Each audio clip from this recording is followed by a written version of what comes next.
Salut, c'est François, Road Story Histo Auto. Aujourd'hui, on se retrouve pour un essai de Nico. Encore une japonaise, mais on les aime bien parce que c'est quand même surtout déjà très très fiable. On va vous parler de la Suzuki Swift Sport, une petite GTI moderne. Les petites GTI abordables et performantes se font de plus en plus rares. Normes, malus, autophobie. Il ne fait pas bon chercher à se faire remarquer chez les citadines. Nous avions aimé la Suzuki Swift Sport lors de son lancement, il y a déjà bien longtemps. Aujourd'hui, elle revient avec moins de chevaux et une hybridation légère. Perdu d'avance? Attendez. Elles sont loin les années 80 quand on allait au Shogun le samedi soir en 205 GTI ou en Super 5 GT Turbo.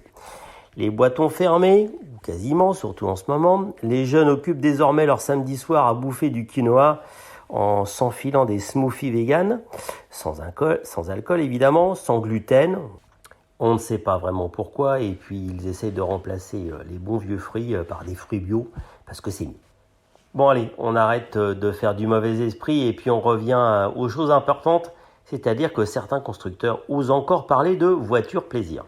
C'est le cas de Ford avec sa Fiesta ST200, la plus modeste Fiesta 1 litre ST Line, la Volkswagen Up GTI, la Bart 595 ou encore l'Opel, la petite en version GT Line.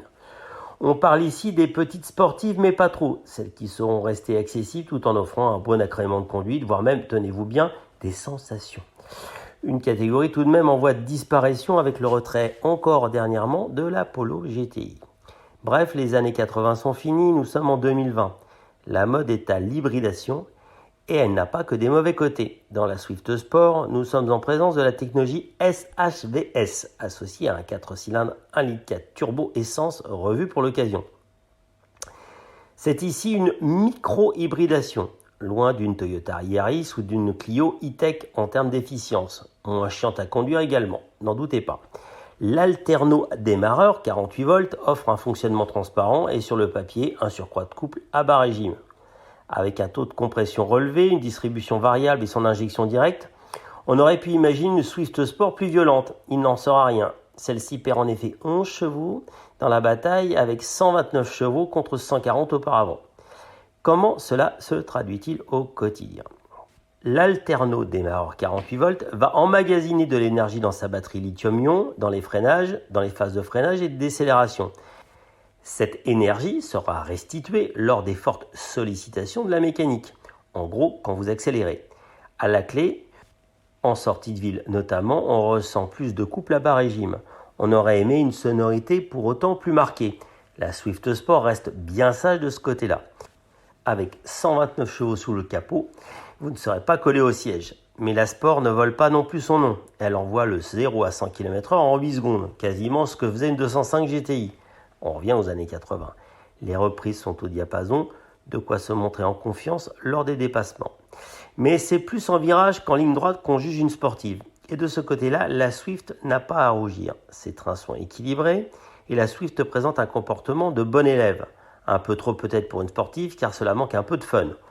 Au moins peut-on enchaîner les virages sans se faire peur. Une tenue de route exemplaire, certainement aidée par la légèreté de l'ensemble. Avec 1025 kg, cette Swift Sport montre une fois de plus que Suzuki sait faire des petites voitures. Quand le rythme s'accélère, le comportement reste neutre, mais n'atteint pas la précision d'une Ford Fiesta ST, la référence en la matière. Ce n'est pas le même prix non plus, on y reviendra plus loin. Une sportive, ça peut aussi permettre de faire des sorties pistes, voire même des sorties de piste si vous le souhaitez. Nous avons donc emmené notre exemplaire sur le circuit Jean-Pierre Beltoise de Trappes, un circuit technique, très sinueux, avec peu de lignes droites et assez étroit. Le terrain de jeu favori de notre bestiole.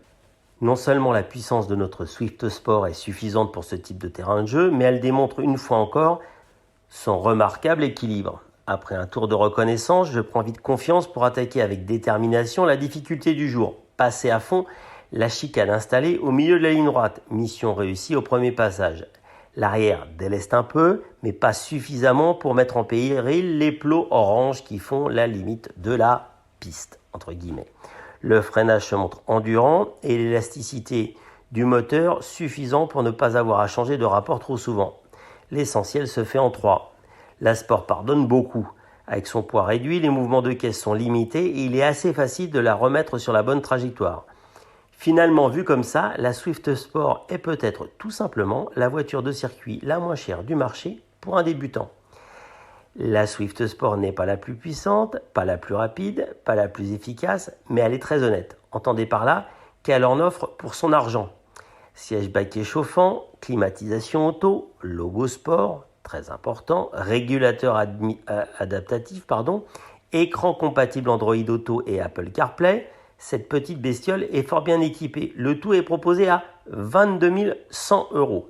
La conso se montre en net progrès. Je vous rappelle que le 22 100, c'est sans aucun malus. Et la conso donc est en net progrès. On gagne 1 litre au 100 sur l'ancienne version avec 6 litres 5 au 100 pendant l'essai sur route. Et des niveaux très raisonnables en ville. Pour mémoire, je vous citerai la concurrence. Ford Fiesta ST200, 200 chevaux, 26 000 €. Le petit 1 litre 155 hybride, 23 000 €. Une Abarth 595, 20 000 €. Une Corsa 1 litre 2, 130 chevaux, 22 000. La Swift, 130 chevaux, 22 000.